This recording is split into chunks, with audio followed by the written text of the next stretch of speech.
Hello friends, welcome to my YouTube channel. Friends, क्या आप भी क्लास 10th बोर्ड परीक्षा में साइंस के डर को ख़त्म करके 95% से ज़्यादा मार्क्स पक्के करना चाहते हैं? अगर हाँ, तो यह वीडियो सिर्फ आपके लिए ही है। आज के इस सेशन में हम साल 2027 की बोर्ड परीक्षा के उन 20 सबसे महत्वपूर्ण और धांसू टॉपिक्स, मोस्ट इम्पोर्टेंट टॉपिक्स का निचोड़ देखने वाले हैं, जिनसे हर साल बोर्ड के पेपर में सबसे ज़्यादा सवाल पूछे जाते हैं। तो वीडियो को बिना स्किप किए अंत तक जरूर देखिए, क्योंकि यही वो सवाल हैं जो आपको टॉपर बना सकते हैं। तो आइए बिना देर किए आज की धमाकेदार क्लास शुरू करते हैं। सबसे पहला टॉपिक है हमारा रासायनिक अभिक्रियाओं के प्रकार, टाइप्स ऑफ केमिकल रिएक्शंस। ठीक है, टाइप्स ऑफ केमिकल रिएक्शंस। जब दो या दो से अधिक पदार्थ मिलकर कुछ नया बनाते हैं तो उसे क्या कहते हैं? उसे कहते हैं रासायनिक अभिक्रिया। और रासायनिक अभिक्रिया के दो मुख्य प्रकार होते हैं, संयोजन यानी जुड़ना और वियोजन यानी टूटना।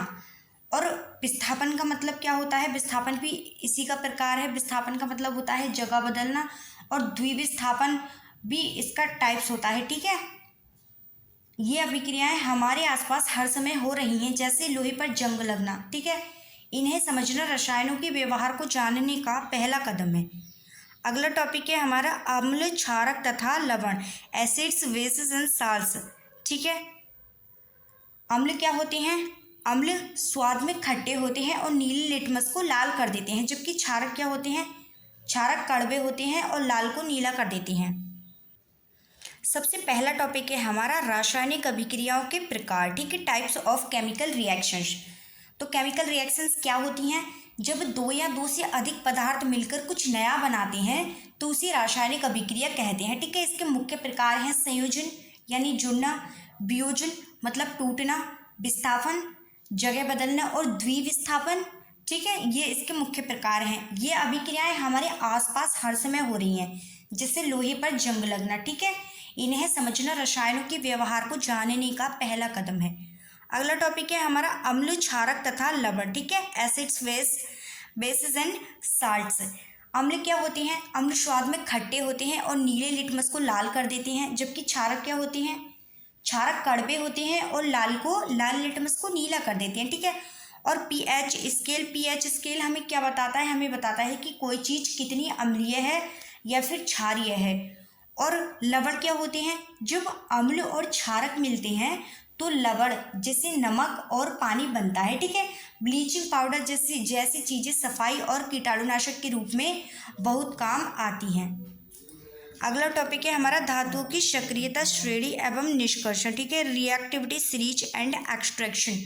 धातुओं की सक्रियता श्रेणी क्या होती है?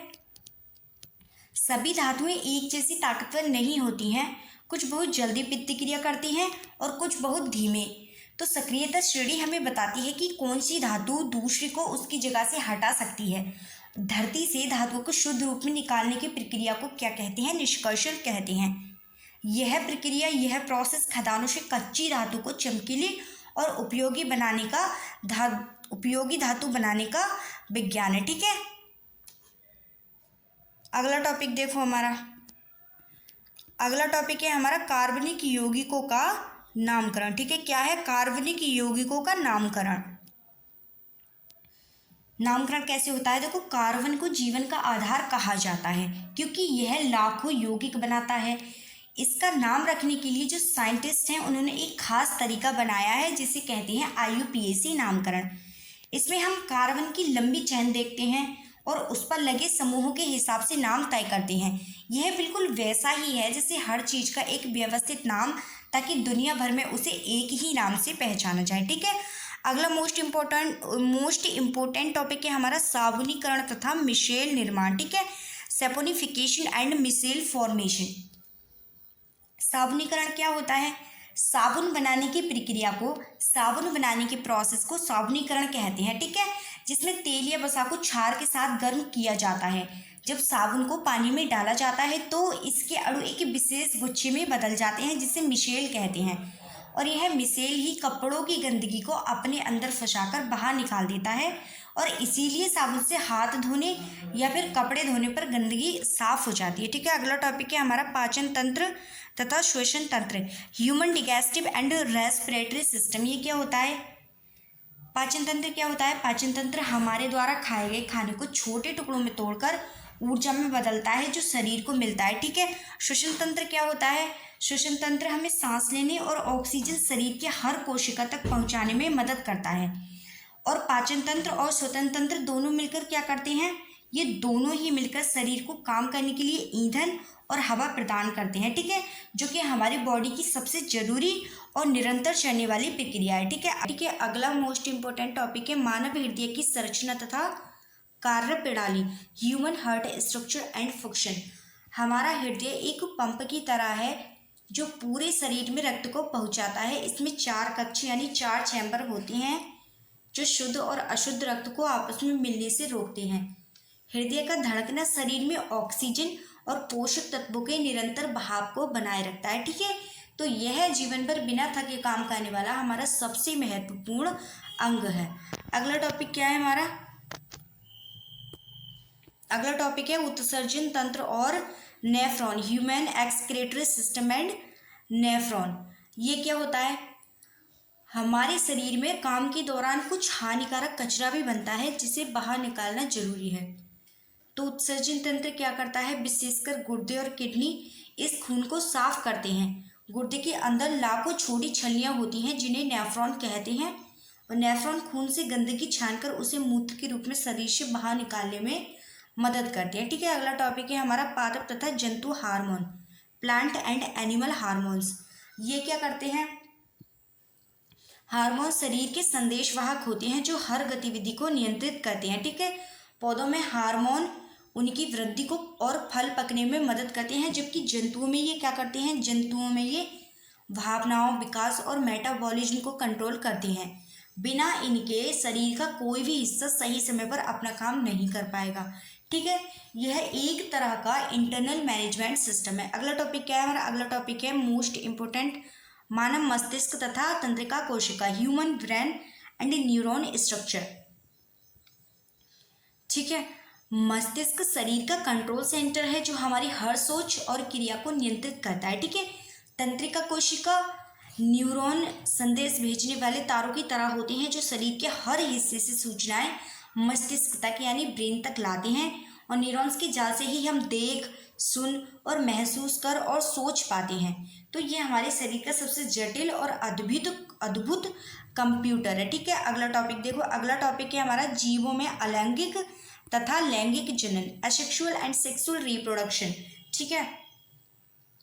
जनन वह प्रक्रिया है जिससे जीव अपने जैसी संतान पैदा करते हैं ताकि उनकी प्रजाति बनी रहे। अलैंगिक जनन में केवल एक जनक की ही जरूरत होती है और संतान बिल्कुल वैसी ही होती है, ठीक है। और लैंगिक जनन में 2 जनकों की आवश्यकता होती है जिससे संतान में विभिन्नता यानी कुछ नए गुण आते हैं, ठीक है। यह पृथ्वी पर जीवन को बनाए रखने का सबसे बड़ा आधार है। अगला टॉपिक क्या है हमारा? अगला टॉपिक है हमारा मेंडल के आनुवंशिकता के नियम, ठीक है। ग्रेगर जॉन मेंडल ने मटर के पौधों पर प्रयोग करके बताया कि माता पिता के गुण बच्चों में कैसे पहुंचते हैं, ठीक है। उन्होंने प्रभावी और अप्रभावी गुणों के नियम दिए। इससे हमें समझ आता है कि हमारी आंखों का रंग या फिर कद कैसा होगा। यह साइंस हमें बताता है कि हम अपने पूर्वजों से जैविक तौर पर कैसे जुड़े हुए हैं, ठीक है। अगला टॉपिक है हमारा मानव में लिंग निर्धारण, सेक्स डिटर्मिनेशन इन ह्यूमंस। मनुष्यों में बच्चा लड़का होगा या लड़की, यह पिता के स्पर्म पर निर्भर करता है। हमारे पास गुणसूत्र यानी क्रोमोसोम्स होते हैं जिनमें से एक जोड़ा लिंग तय करता है। अगर पिता से Y गुणसूत्र मिलता है तो लड़का, और अगर X मिलता है तो लड़की होती है। तो यह पूरी तरह से एक प्राकृतिक और वैज्ञानिक संयोग है जिसमें किसी का कोई नियंत्रण नहीं रहता। तो मनुष्य में लिंग निर्धारण पूरी तरह से पिता के गुणसूत्रों पर निर्भर करता है, ठीक है। अगला टॉपिक है हमारा,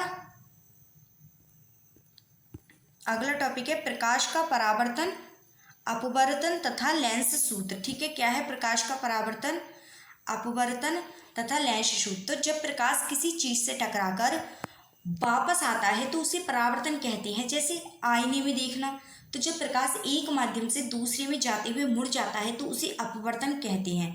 लेंस इन नियमों का इस्तेमाल करके चीजों को बड़ा या छोटा दिखाता है। लेंस सूत्र हमें यह गणित सिखाता है कि किसी वस्तु की इमेज कहाँ और कैसे बनेगी। ठीक है, अगला टॉपिक है हमारा मानव नेत्र की संरचना तथा दृष्टि दोष, human I and defects of vision.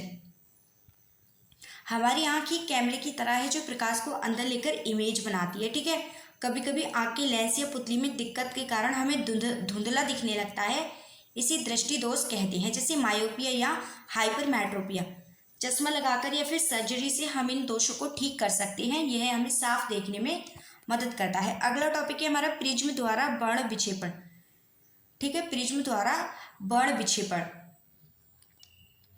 जब सफेद प्रकाश एक कांच के प्रिज्म से गुजरता है तो वह 7 रंगों में बट जाता है, जिसे इंद्रधनुष कहते हैं, और इसे ही क्या कहते हैं, इसे ही वर्ण विक्षेपण कहते हैं। ठीक है, और प्रकाश का प्रकीर्णन क्या होता है, प्रकीर्णन का मतलब है प्रकाश का कणों से टकराकर चारों तरफ फैलना, जिसके कारण आसमान नीला दिखता है। यह प्रकृति का वह जादू है जो हमें रंगों की दुनिया दिखाता है। ठीक है, अगला टॉपिक देखो हमारा, अगला टॉपिक है हमारा ओम का नियम तथा प्रतिरोधों का संयोजन। ठीक है, क्या है ओम का नियम तथा प्रतिरोधों का संयोजन। ओम का नियम बताता है कि किसी तार में बहने वाली बिजली उसके वोल्टेज और प्रतिरोध पर निर्भर करती है। प्रतिरोध का मतलब है बिजली के रास्ते में आने वाली रुकावट। ठीक है, हम प्रतिरोधों को लाइन में सीरीज या फिर अगल बगल पैरेलल जोड़ सकते हैं, जिससे बिजली के बहाव को कंट्रोल किया जाता है। यह बिजली के हर उपकरण का बुनियादी सिद्धांत है। अगला टॉपिक देखो हमारा,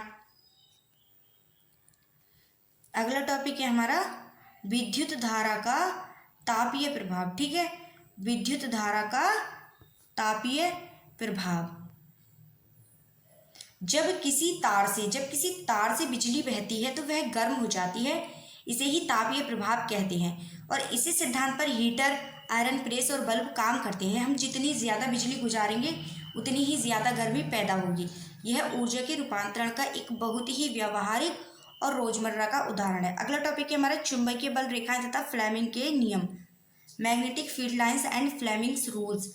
चुंबक के चारों ओर एक अदृश्य शक्ति होती है जिसे चुंबकीय क्षेत्र कहते हैं। ठीक है, इसे हम बल रेखाओं से दर्शाते हैं। फ्लेमिंग के नियम हमें बताते हैं कि अगर हम बिजली और चुंबक का इस्तेमाल करें तो मोटर कैसे घूमेगी।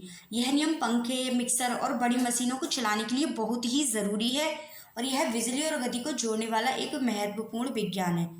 अगला टॉपिक देखो हमारा, अगला और लास्ट टॉपिक है हमारा खाद्य श्रृंखला तथा ओजोन परत, food chain and ozone layer depletion.